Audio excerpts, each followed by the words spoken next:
just was going to get through there no matter what. Caught in the tackle by Merritt. He was cool, calm and collected then, and he makes no mistake again. Tom Sheen. With a high ball across the baseline. McCarthy! What a spectacular leap! Hello, I'm Damian Barrett and welcome to Access All Areas. The whipping boys of the competition have caused a lot of people to have egg on their faces after the Gold Coast Suns stunned the Bulldogs, and they've begun the season with three impressive performances, Matthew Lloyd and Jimmy Bartel. Damo, they've been fantastic, Jimmy. You were impressed, particularly on the weekend. Yeah, of course. Look, everyone were writing them off at the start. You didn't think they were going to win a game. They did start last year really well. Remember that? Three of the first five. But they look a lot more mature. These senior players they've got in from other clubs have given them a real boost. They've identified some guys out of the second-tier competition, the VFL and SANFL, which helps them sort of maintain the rage a bit throughout the contest and play closer to four quarters of footy. It could have been 3-0, couldn't it? St Kilda in round one could have easily gone their way. They've now got Carlton in round four. Lordo. It's just a wonderful start. And they internally, Damo, Jimmy, thought it was going to be back to foundation stage, where they said, we're going to strip this right back. We've got it horribly wrong. Our culture's been poor. We haven't been fit enough. We've mucked up so many different things. So I don't think they even would have believed that they could be in this position. But they're structurally sound, so full credit to Stewie Dew and his coaches. They are super fit. So for everyone who wants to, these Melbourne people who want to bag the Gold Coast, and I reckon they're playing harder and fitter football and stronger football than Melbourne are right now, and obviously they're united, which is a key point. Yep. So many key contributors in the three games we've seen, none more so than Alex Sexton, who's been on the list for a long time, 8 years already, but he, in his 100th game yesterday, really stood up in this game against the Bulldogs, as he has done for the past season and a half. Yeah, I think in the first part of his career he was wing, half forward, and they shifted him around, but last year they moved him to almost a permanent forward, that half forward role, mid-sized forward, where he's got some serious class about him, Lloyd. He knows how to step through traffic, as we can see there. Kicked 26 goals last year. Look at the time on the... This is so important, this contest. 2v1, get the ball out of bounds. And you can see he's absolutely passionate about the club. Look, the old saying, if he was in Victoria or one of the traditional football states, I think we'd be talking about him a lot more. You're spot on, Jim, about his passion for the club. Not many you can say they're invested for this football club. He's a guy you can say, put him down for 200 games for the Gold Coast Suns, because he bleeds gold and red, I think, at this stage. Yeah. Investment in his club is not something you've always associated with our next highlighted play here. Chad Wingard playing his first game for Hawthorn yesterday. Did more than enough. This, as you can see, happened in the second quarter. This was ultimately his first goal for the Hawks. Was pretty quiet, it must be said, until the ball got down to that side of the ground again, the punt right into the MCG in the last quarter, where he lit it up. Yeah, the Chad, he worked his way back into the game. Look, he was rusty early, and you can forgive him for that, but sometimes just a little thing to sort of win the fans over. And you saw the passion he had. We spoke about passion before, but the fans got around him when he hit the scoreboard, but you saw his game just flow from there. Lloyd, he seemed more comfortable at home, and it'll take him a little while to combine with these forwards at the Hawks. This was unbelievable, this goal at the end. And just watch what he does. He does not lack confidence here, Wingard. His response to this goal was, I'm the man. He didn't have a great first half, but leave him inside forward 50, Damo, and he might only need 7, 8, 9 touches, but he'll kick you 3 or 4. And he, along with Bruce and Gunston, that's a dynamic forward line. It's a good mix, isn't it? He likes to stay. He does. And he will get fitter. He's not yet rock-hard footy fit, is he, on what we saw yesterday. Below the knees issue in the AFL, it's forever been a problem. The players, the senior players, Jimmy, I'll get your take on that in a minute, are not happy with some adjudications. Is it umpires' fault or is it the game's fault? Let's take a look at a couple of incidences. Initially, Tom Phillips against West Coast, where he's already on the ground and Cripps comes across him, and that was paid against Phillips. I'll get your take on that in a moment, as we then look at another incident from yesterday's offerings of football with that's still Phillips going down there. So you can see he's already on the ground. And then Adam Shearer gets a free kick here when Jack Billings spills that ball and causes that interference. Jimmy, we'll do this through you initially. Yeah, look, speaking to I decided to get on the phone and actually ask some of the players what they think of it, because they're the ones who've got to play it, and they're probably frustrated more than most. Now, look, they don't blame the umpires, because the umpires have to pay it because it's a free and it's pretty obvious. So both those incidents there are right to have been paid against free kicks? Because the umpires are instructed to pay it. Now, they're actually probably a little bit frustrated with the rule in itself and how it first came in, that they felt the rule came in over 1 or 2 incidents which they could classify as accidents, which you could have just dealt with What could Billings do in that situation? He fumbled the mark. That happens in a game of footy. What is he meant to do then? So I think players would accept, well, an accident happened. So, the player, was it Chera, sorry, came over the top of Billings. That happens in a game of football. It doesn't need to be a free kick. So don't pay that. Don't pay it. And I think that's where their frustration comes from, is the fact that you've made a rule off a couple of exceptions. And so, but Lloydie, I want to ask you, is it to protect the players' legs or to protect players with their head leading? Because we saw a fair bit of that where players lead with their head to get a free kick. We'll see one with you're involved very shortly. We'll have a look at it now, Jimmy. This is one where you were hurt. You were put out for 9 weeks, where this is a situation where Riscatelli leads with his head. And we see the replay. You missed 9 weeks from this one where he takes your legs out.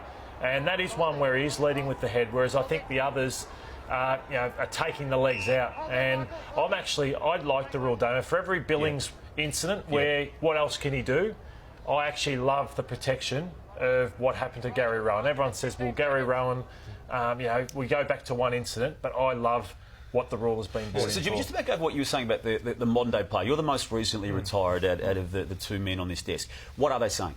Yeah.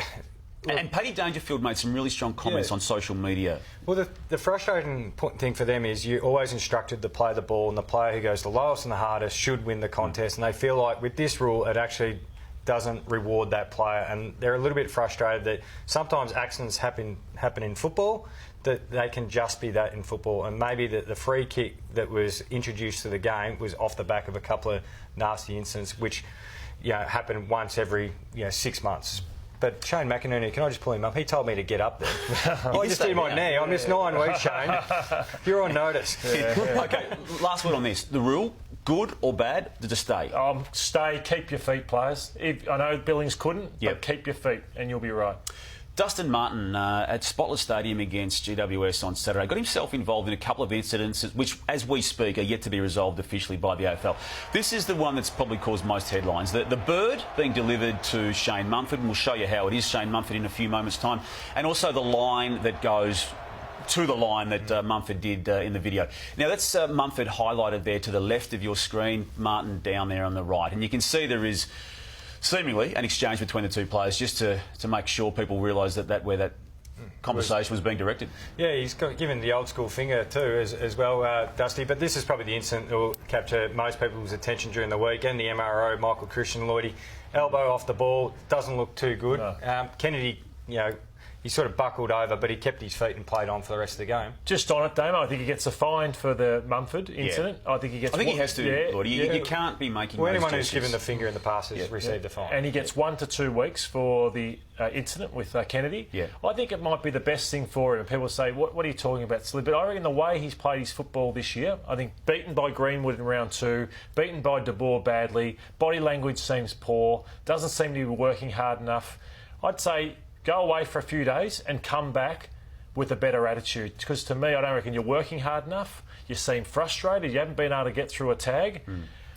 Get back to, are you working as hard as what you were? And I reckon he'd say no to that question. So I reckon he's got to come back a different player to the one we've seen, because they need him desperately right now. Yeah, I agree. I think rule out the medical report requirement for the adjudication on that and just give him 2 weeks for the stupid act that it was. And look, he's most likely going to be missing as a result of that. You add his name now to Cochin, who's got a really serious hamstring, at least complaint as we speak, yet to be officially assessed. Revold's already out, Rant's out for the year. Yes. You say you want him out to freshen him up, but I think he's required more than ever to now. get his head right. I think to get his head right. He doesn't seem in a great space to play good football at the moment.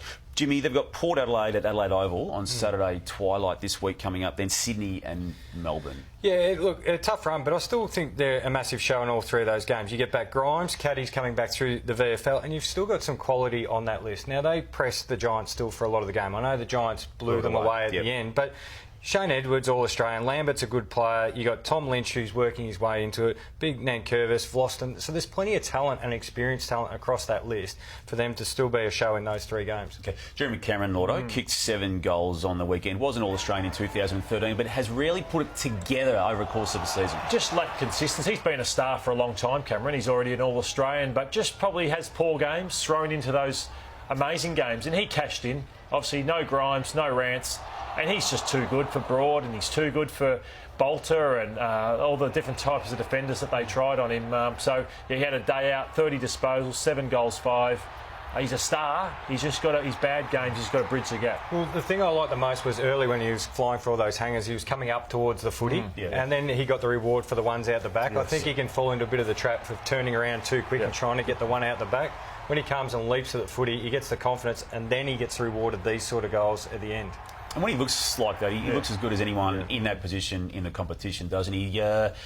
Last year, we saw what Dom Sheed did against Collingwood in a pocket of the MCG in the grand final. It happened again, and it happened again on the back of a pass from that man there, who again took a spectacular mark of sorts, who got a 50-metre penalty here and then passed it to Sheed. You can see the score. It's reasonably close. Yeah, I think Dom Sheed's just trolling the Pies now in the pocket there. But 3 goals for him on the other night against Collingwood. Look, the thing is added to his game is the ability to go forward, which makes him more flexible. Look, he was in and out of the side last year, but because he can go forward, they can start him forward, throw him in the centre bounce nice and fresh. We started our conversation today about the Gold Coast Suns. The team down the road there in Brisbane, and the southeast Queensland corner of the country, is flying too, as is that man there, Link McCarthy, taking one of the marks of the year. Mitch Robinson loving the celebrations around it. But they surged 4 goals late in that game against Port Adelaide to come from nowhere effectively. They're on a really genuine roll, aren't they? They've come from behind 3 weeks in a row. They were 5 goals down v West Coast in round 1. Come from behind v North and did it again. And I heard Chris Fagan in an interview this morning say the starting point is getting them to be a happy team. And that's what they seem to be, a happy team, love playing for each other, and they're exhilarating to watch. Jimmy, is this sustainable? Yeah, I think so, because they've got a great mix. We've spoken a couple of times already about the players they've brought in, Neil, Link McCarthy, to name a few, and the young players, Barry McCluggage. But he's been able to get a spike out of Josh Walker at centre-half back, took 16 marks. And Daniel Rich has rediscovered some form there across half-back. So he's been able to get a new lease of life on some of those mature Lions players. Now, a quick plug for our In The Game podcast. We've managed to catch up with a number of AFL identities throughout the course of this season. Nathan Buckley among them, Brendan Gale, Paul Marsh on screen there, Adam Simpson, Jack Viney, John Longmire. There's plenty more to come throughout the course of this year. It's available wherever you go to get your podcast. That's In The Game on AFL. Lloydie and Jimmy, you should check that out. The Dons leaders, they copped a lot in previous weeks. They stood up when it absolutely counted on the big stage at the MCG. Talk about footy being played between the ears. Zach Merritt, we showed his edits 2 weeks ago against the Giants, where his defensive pressure was non-existent. So there was Merritt, Fantasia, another man in the leadership group. That is just brilliant intent. This one was inspirational from Heppel. He was hurting. He got up 5 points in it at that stage, and you see the players, what they thought of it on the interchange bench. I generally think we were both at that game, Lloydie. I thought that changed the momentum of the game towards Essendon. It was huge. You saw the players get around, and then we see this. Devon Smith, we know he's a tackling machine, but this is an absolute cracker on Melbourne star player Oliver, and look what ends up happening. Goal coming forward after Big Belcho gets off the treadmill here. But the players were out on their feet. So McGrath at the end just had the class and the polish that, it was just absolutely fantastic from Essendon. They kept absolutely going all night. After Melbourne had that massive second quarter, remember? Yeah, and I think Essendon are a team, you don't put the shackles on in regards to defensive structure. Just got to let them play. And it might not be a premiership winning style, but that's where they seem to play their best. I think they're a bit of the reverse. They say a lot of sides get their best attack off their defence.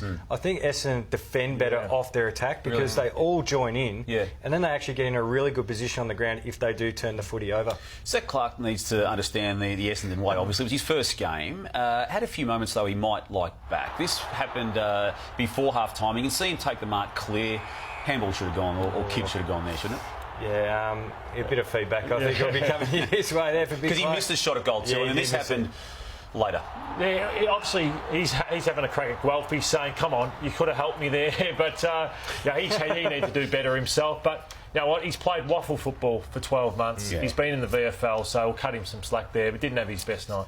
Demons, just quickly, what do they need to do most to get themselves out of this? I think find some balance on their forward line. They look too one-dimensional. Like they're all leading types of players. When the ball hits the ground, the ball just comes out far too easy. They get a lot of entries, as we know, but it's just being rebounded and they're getting hurt on the transition. Dockers got away with one against St Kilda yesterday. I say they got away with one because they only led by 5 points when the siren sounded and they were tiring. This happened late, and you can see the reaction from Ross Lyon in the box as coach, where Brayshaw inexplicably kicks on the full there. Moments later, does the same again, this time with the other foot, and then After that, a recruit, Rory Lobb, did this. I think with Freo, it was out of the box how well they scored in round one. They scored 130 points, but I think again, they scored 70 points on the weekend. They struggled to score the week before in a loss to the Suns. So I think they can't score. The pressure gets heaped on them late in games, which nearly lost them that one yesterday. Good batch of young kids making debuts in 2019. None better at this stage than Sam Walsh of Carlton. Just want to highlight his work rate here with the special AFL.com.au cameras. That's him there, Jim, on the half-back line. Burns off Josh Kennedy and just goes again. Yeah, and we'll keep watching this play out, and he'll eventually get it inside 50, but I think this is going to be Sam Walsh's career. He just won't stop working. I think he racked up over 16 kilometres. But he'll always keep himself in the game with that work rate, but it's his smarts as well. Like, he realised he wasn't going to get over to that contest where the long kick is, so he saw it unfold and pushed harder forward. All right, time now for the Access Big Ask, and this is to both of you, these first two questions, and I want one-word answers only. Can the D's still make the top four? No. Sam Walsh or Connor Rosie for the NAB Rising Star? Rosie.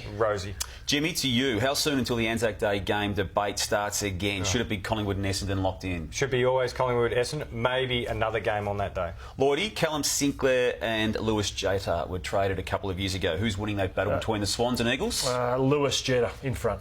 Jimmy, what frustrates you more, the AFL refusing to close the Docklands roof or the hit-and-miss school review process? Shut the roof. You built the stadium the wrong way. You're proving nothing. We know the roof can open. Just close it. You're big on that building the wrong way, aren't you? I close it. Lloydie, whose list is better, Carlton or the Brisbane Lions? This is a close one, not just because they started the season well, but I think Brisbane's is slightly better. OK. Jimmy, the most boring and overused observations in footy, is it Patrick Cripps' height for a midfielder? Is it Mason Cox is actually an American? Or is it Ben Brown's set shot run-up? Or is it Mark Blitzarves used to be a steeplechaser and Scott Pendlebury played basketball once? Did you know that? Answer the question. Let's go with Paddy Cripps. OK, one-word answers again. Who's your tip for the wooden spoon? Can I say, Damo, the loser of Gold Coast and Carlton this week? Yeah, I think the loser of that game will win the wooden spoon. Even Gold Coast? Yes. Yeah. Jimmy? I'll go with Lloydie. Come on. Now, Jimmy, you like to bring some stuff to the table at the end of it, but Lloydie's got in first here today. You can have your say in a minute, but Lordo? I'm the youngest of three brothers. So this is what Simon and Brad used to do to me in the backyard. So Paddy Cripps, the man-child, just ragdolling Tommy Papley there.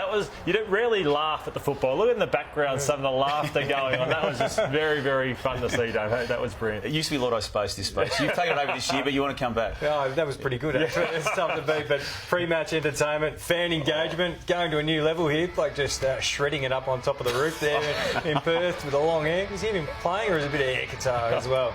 Is he plugged in? I don't know, but the players are going, what the hell is that every Freo home game, Damo? Or just don't know. Not bad if it is. They've got Bradley Hill going. Look at him on the wing in a second here. What's he doing? Jimmy, Lordo, thank you. And thank you for joining us on Access All Areas. We'll see you next Monday. Goodbye.